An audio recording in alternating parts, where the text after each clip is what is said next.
Olá a todos vocês que estão acompanhando a programação da TV Câmara, aqui pelo canal 61.4, canal aberto em sinal digital, pelo canal 4 da NET e também pelo portal www.riopreto.sp.leg.br. Obrigado pela audiência. Este é o Câmara Cidadania, que hoje tem o prazer de receber duas pessoas ilustres. A gerente da Gerência de Educação Infantil de São José do Rio Preto, a professora Eliane Ragonha, e a diretora da Escola Infantil Jandira Caetano Ribeiro, do Núcleo Esperança Alvorada, a professora Silvia Letícia Barbosa. Obrigado, professoras, por terem aceitado o nosso convite. Sejam bem-vindas. Obrigada.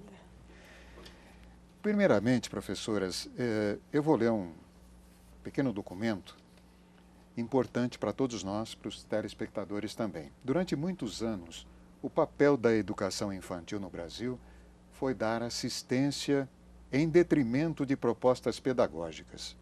Hoje, a educação infantil constitui um segmento importante no processo educativo, reconhecida como primeira etapa da educação básica na nova Lei de Diretrizes e Bases da Educação Nacional, a Lei 93, de 94/96, no artigo 29. Ela adquire uma função transcendental como primeiro e decisivo passo para a efetivação de uma educação integral, estabelecendo a base para a formação de seres críticos, participantes, criativos e que busquem uma renovação constante de si mesmos e da sociedade. Daí então, professoras, vai a nossa primeira pergunta. O que é necessário para que uma escola infantil atinja um bom nível de desenvolvimento e aprendizagem das crianças? Bom, em primeiro lugar, a escola tem que ter um bom projeto político-pedagógico. E esse projeto, ele é um documento da escola, que ele tem que ter as características da comunidade, do que a escola pretende ensinar, do que está previsto em lei, das resoluções. E dentro dessa proposta é colocado todos os anseios daquela escola especificamente. Isso na rede de São José do Rio Preto, todas as escolas têm este documento. E que ele é feito anualmente, e algumas mudanças são feitas se precisar no decorrer do ano. Então, de acordo com este documento, com os planos de ensino, que também é anual, que os professores têm, na rotina, né, que cada escola tem a sua. Dentro de todos esses documentos, está previsto toda essa aprendizagem que o aluno vai ter no decorrer do ano. E como que seria o período de adaptação numa escola infantil para a criança? É o período que a gente está vivendo agora, né, o início do ano.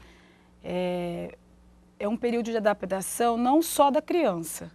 A gente costuma dizer que o pai também precisa de estar adaptado aquele novo ambiente, porque nós temos hoje na educação infantil também o setor de creche que atende de 0 a 3, que são desde bebês até o maternal 2, e às vezes a criança, ela entra muito tranquilamente, ela já, se o ambiente é tranquilo, ela já vai para a sala, ela se despede, mas o pai às vezes fica chorando. Tem essa questão também, então tem que ter um olhar para a família também. Então o período de adaptação, ele não é fixo. A gente tem um maior número no início do ano, Eliane, porque é onde a gente está recebendo a maioria das crianças, mas a gente recebe crianças novas no decorrer do ano. Então a escola precisa ter um olhar diferenciado, que muitas vezes tem uma criança que vai precisar de um período maior. Às vezes uma criança ela não vai precisar desse período porque ela é uma criança de fácil adaptação, e às vezes vai ter uma criança que ela vai ficar um mês. Depende, cada caso é um caso. Então, a gente precisa ter esse olhar mais sensível, mais apurado, de que cada criança é única. Então, a gente precisa entender que, às vezes, a família vai ter que ter um pouco mais de paciência, que, às vezes, a própria família não tem, porque a criança vai chorar. É normal. Eu costumo explicar para os pais assim, se coloquem no lugar deles. Eles estão chegando num lugar novo, diferente, com pessoas que eles nunca viram, pessoas que eles não compartilhavam, porque eles vão passar a ter contato a partir daquele momento. E ser deixado na porta da escola com pessoas estranhas vai causar um pouco mesmo de estranheza, né? Você está falando isso, Silvia, e eu gostaria de saber, até o telespectador, a mamãe, o papai, como é que se dá a acolhida de cada faixa etária, por exemplo, do berçário ao maternal e do jardim. Como é que é essa acolhida?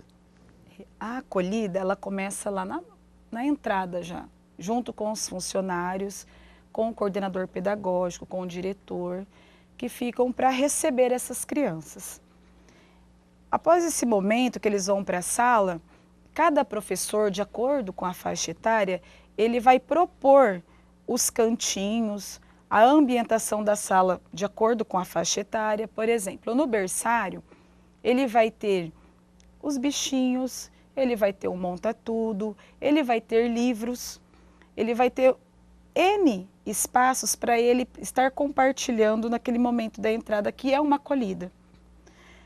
E às vezes, a criança, quando ela chega, ela já encontra aquele espaço preparado, ele vê que foi feito para ele já deixa de chorar. Ele já interage, ele já começa a participar, ele já começa ali a aprendizagem dele. Agora, para as crianças maiores, a gente já prepara outros ambientes. O jardim, que hoje mudou o nome, eles já têm canto da pintura, eles têm livros, eles têm revistas, eles têm gibis, eles vão ter o canto da beleza. Então, de acordo com a faixa etária, vai ter essa acolhida na sala, que todos os dias tem que ter. E a professora, no caso, na porta para receber essas crianças. Vocês têm ideia, mais ou menos, na rede, o número de crianças em cada sala? Isso é variável? Como é que acontece isso? É variável, né? Pois a demanda de cada região do município é diferente, né? Então, e também as faixas, o atendimento de faixa etária é diferente, cada escola atende faixas etárias diferentes. Às vezes a escola atende 0 a 3, às vezes ela atende a 0 a 5, sim, às vezes é só 3 a 5. Então, vai depender muito da demanda daquele bairro e da faixa etária mesmo, né? Então, para as crianças menores, há necessidade de mais adultos para cuidar, né? Porque o bebezinho precisa do acolhimento, do colo, né? De ajuda para a mamadeira. Agora, para as crianças maiores que têm mais autonomia, a quantidade de adultos é menor. Então, uma professora para uma turma de 25 em geral, né? Então, isso depende da faixa etária e da localidade da escola, né? Porque a gente tem bairros que a demanda não é tão grande, então são menos alunos por sala. Não existe assim um limite máximo para cada... Não. Depende do espaço, depende do local. Isso, também depende do tamanho da sala de aula, né? Okay. Então, as escolas têm uma organização, inclusive espacial, que é diferente, né? Tá, então, não dá para falar, existe um padrão único, né? Nós temos variáveis. Senhor, você tocou há pouco no ponto do jardim, que parece que recebeu uma nova denominação. Eu gostaria de saber, existe uma nova nomenclatura da educação infantil? Como é que é? Existe uma nova nomenclatura. A partir deste ano, nós estamos trabalhando o Jardim 1. Ele recebeu o novo nome de primeira etapa da educação infantil. Jardim 1. O Jardim 1. E o 2, o Jardim 2 passou a ser chamado segunda etapa da educação infantil. Qual é a faixa etária dos dois? A primeira etapa, ele tem que ter 4 anos completos até 31 de março, que isso é uma lei federal que o município também adotou. Então, até 31 de março, a criança que fez 4 anos, ela deve ser matriculada na primeira etapa. A criança que fez 5 anos, ela tem que ser matriculada na segunda etapa. Nós temos a gente segue a nomenclatura, né, de uma certa forma, a nomenclatura da lei federal, o que o MEC nos passa de diretriz. Então, há uma divisão, e que até os pais também têm uma dificuldade um pouco de entender, pela própria nomenclatura. Creche é o atendimento de 0 a 3 anos, independente se é parcial, período parcial ou período integral. E a pré-escola é o atendimento para as crianças de 4 e 5 anos. Dentro do município, o município fica livre para escolher uma nomenclatura depois para as turminhas, né? Então, o B1, a gente chama de B1, B2, que é maternal 1, maternal 2, berçário 1, berçário 2, para a faixa etária do 0 a 3. E agora teve essa mudança, né, na faixa etária do 4 e 5. Que seriam os 2 jardins. Isso, exatamente. Ok. Uma curiosidade, se o papai ou a mamãe deixou de matricular a criança nesse período que você me disse que é até dia 30... Dia 31 de março, março. Que é a data base. Como é que faz? Precisa esperar no meio do Não, ano? Não. Pode ser matriculada a qualquer dia do ano. Sim. Não tem importância se já começaram as aulas ou se está até o final do ano. Vamos supor que essa criança não tenha frequentado, Silvia, não tenha passado pelas primeiras fases. Não, isso não é critério. Não é critério. Não, não é critério. A criança, ela chegou para a gente, porque dentro da escola, só para vocês entenderem, nós cuidamos da demanda de Jardim 1 e o 2, que é a primeira e segunda etapa. De 0 a 3, que a Eliane acabou de explicar, que é a creche, quem faz o controle de demanda é o setor de creche da Secretaria Municipal de Educação. Tá. Então, lá eles têm todas as crianças que estão na fila de espera ou que estão aguardando vaga para algumas escolas especificamente, e eles encaminham essas crianças para a escola, o setor de creche. Então, todo momento, o ano todo eu estou recebendo, que é de criança do berçário 1 ao maternal 2. O Jardim 1 e o 2, que é a primeira e segunda etapa hoje, que é na escola, essas crianças chegando, mesmo que elas nunca tenham frequentado, que a gente fala fora da escola, essa criança, ela pode ser matriculada. Até é muito melhor. É melhor ela estar dentro, ela estar estudando, do que ela esperar um ano todo para ser matriculada. Aí é importante ressaltar também que tem uma nova resolução do MEC, mais ou menos nova, né? Que hoje a frequência é obrigatória para as crianças a partir de 4 anos, que eu considero um avanço, porque muitas dessas crianças ficavam fora da escola, né, nessa faixa etária, e a gente tem muitos estudos a respeito do desenvolvimento infantil e a gente sabe que desde pequenos, eles frequentando a escola, seja meio período ou período integral, o desenvolvimento deles fica muito mais acelerado, num certo sentido assim, né? Eles se desenvolvem muito melhor. Tá certo. Nós vamos fazer um pequeno intervalinho, nosso bloco já foi o primeiro, tá bom. E a gente volta já já. Tá bom. Câmara Cidadania em 1 minuto só.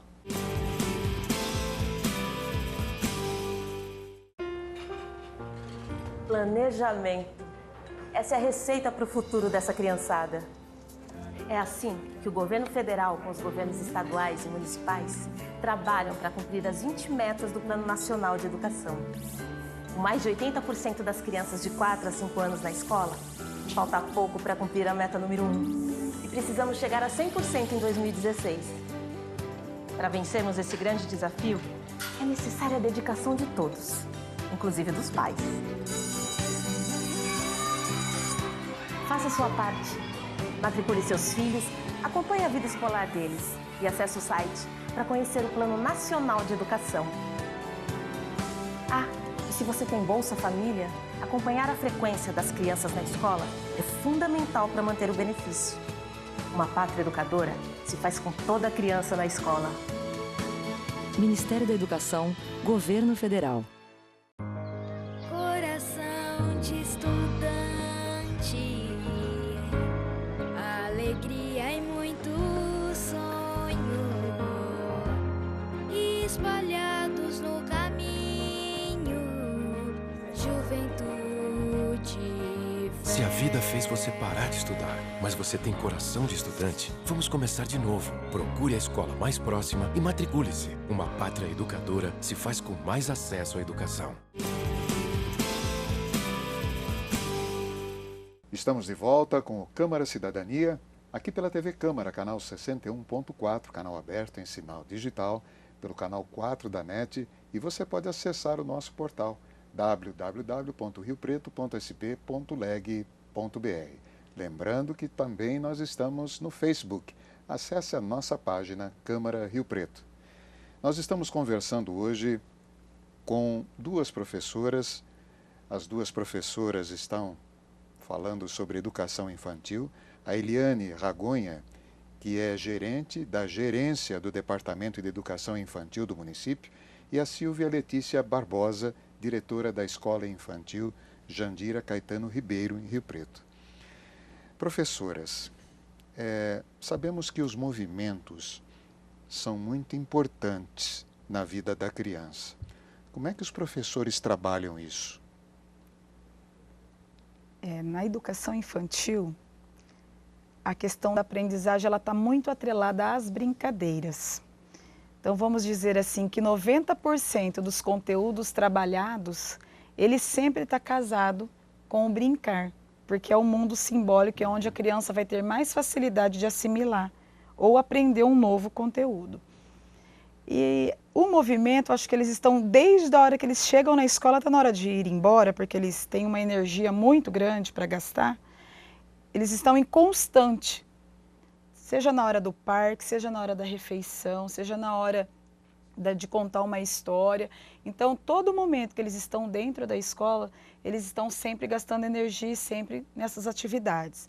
Mas o movimento em si, que no caso traz a pergunta, que é sobre a questão mesmo de conteúdo, o professor trabalha em diversas áreas, sempre trabalhando o conteúdo com essa questão do movimento da criança. Se ele vai trabalhar, por exemplo, uma cantiga de roda que envolve movimento, ele já vai estar trabalhando também a questão cultural, ele vai trabalhar se é por dentro, se é por fora, se é para baixar, se é para ficar no alto, se é no baixo. Então, são N possibilidades que o professor tem de trabalhar o movimento. E também no parque, que é ter um outro momento de aprendizagem. A gente fala que a gente trabalha nessa faixa etária com a exploração e com a experiência. Uhum. E a resolução do MEC também traz dois grandes eixos, são as brincadeiras e as interações.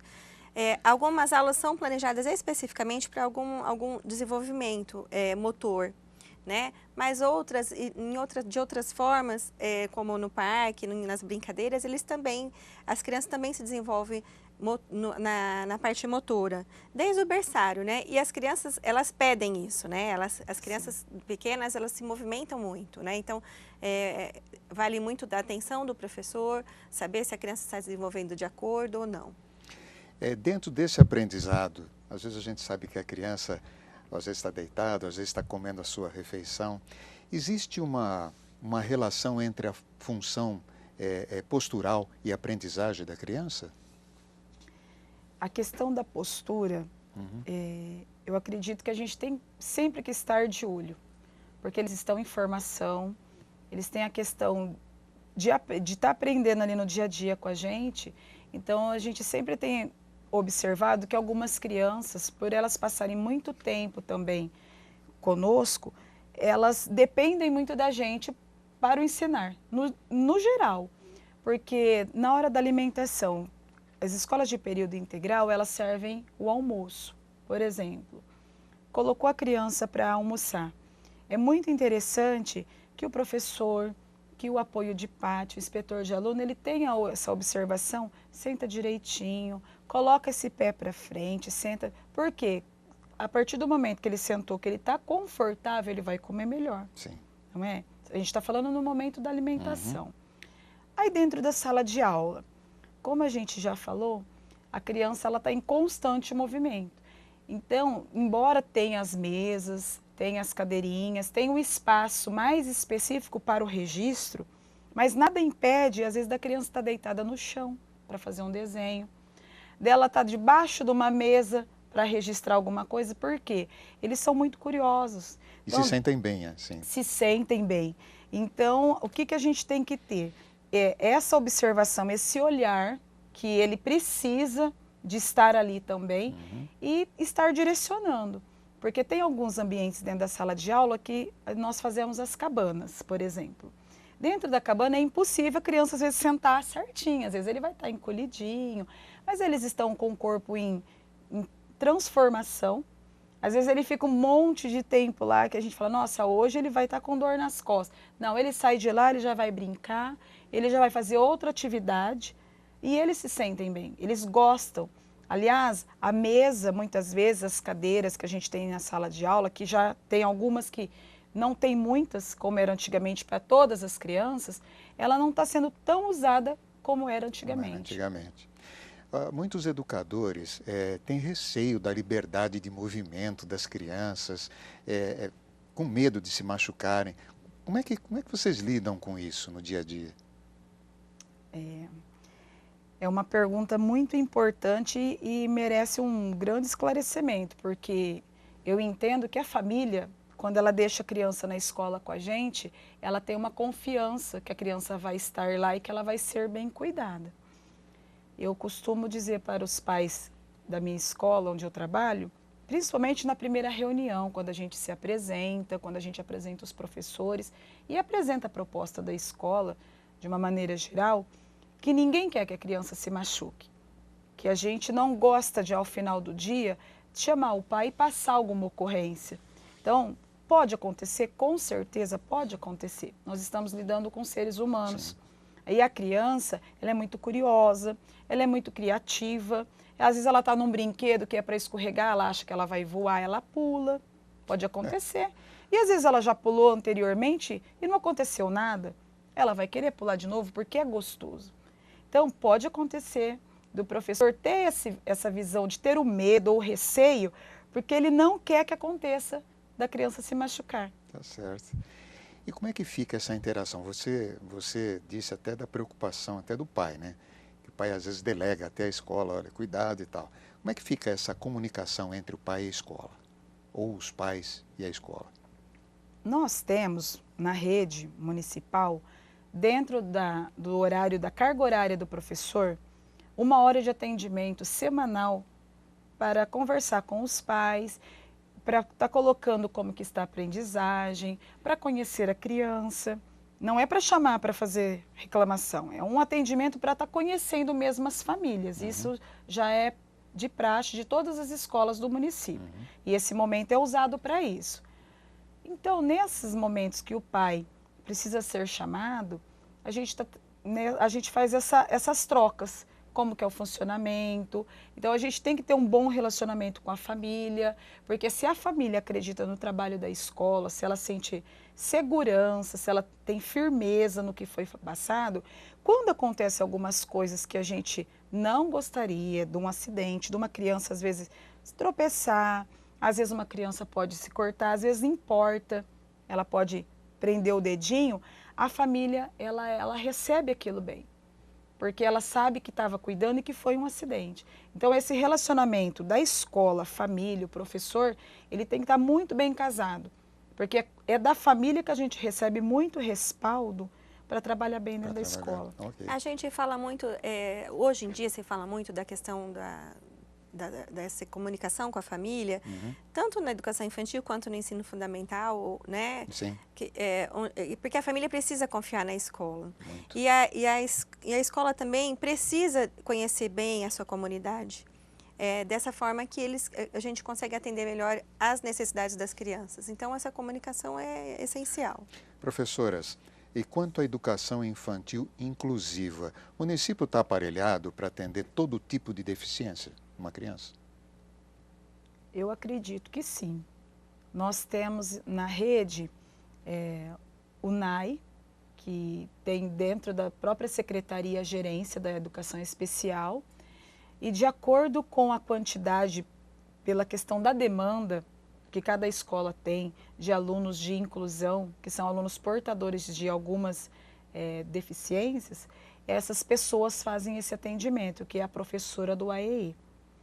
Por exemplo, na escola que eu trabalho, tem uma pessoa só para aquelas 2 escolas, que tem o infantil e o fundamental. Ela tem uma agenda de horários, que tem no horário inverso, ela atende a criança, e é um atendimento diferenciado da sala de aula, não é um reforço. Não é um reforço, não é uma recuperação paralela. É uma outra maneira de estar ajudando essa criança a ela melhor, se ela tiver uma questão de dificuldade na aprendizagem, ou às vezes na questão da coordenação motora fina, porque vem um lápis, mas às vezes ela não consegue segurar. Ela vai fazer as adaptações, ela vai ajudar o professor a preparar determinados materiais para que esse aluno não se sinta excluso, porque a inclusão é isso, Sim. É estar junto e trabalhando junto. Não é você deixar o aluno lá no fundo da sala, porque ele fica quietinho, depois eu dou um desenho para ele, não. Você tem que adaptar, pegar o material que você está trabalhando ali com o seu aluno, seja na educação infantil, ou seja no ensino fundamental, e trazer ele junto com a turma.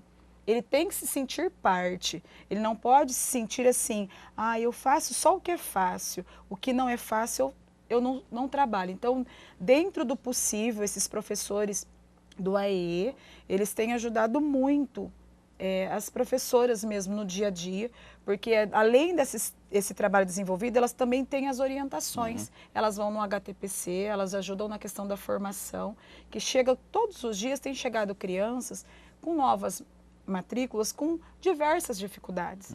E é importante essas crianças estarem dentro da sala de aula, porque elas vão, eu percebo que eu tenho síndrome de Down, eu tenho 2 PCs, eu tenho cadeirante, que essas crianças, elas têm um desenvolvimento, assim, muito mais elas estando lá com a gente, do que às vezes se elas estivessem em casa ou não participando. Ok. Finalizando, nós chegamos no finalzinho do programa. Eu gostaria que vocês deixassem um endereço, um site. Às vezes a mamãe quer fazer uma reclamação, ou quer se inteirar de alguma matrícula, ou quer fazer uma transferência, aonde procurar, com quem falar. O telefone da Secretaria da Educação Municipal, né? É 3211 4000.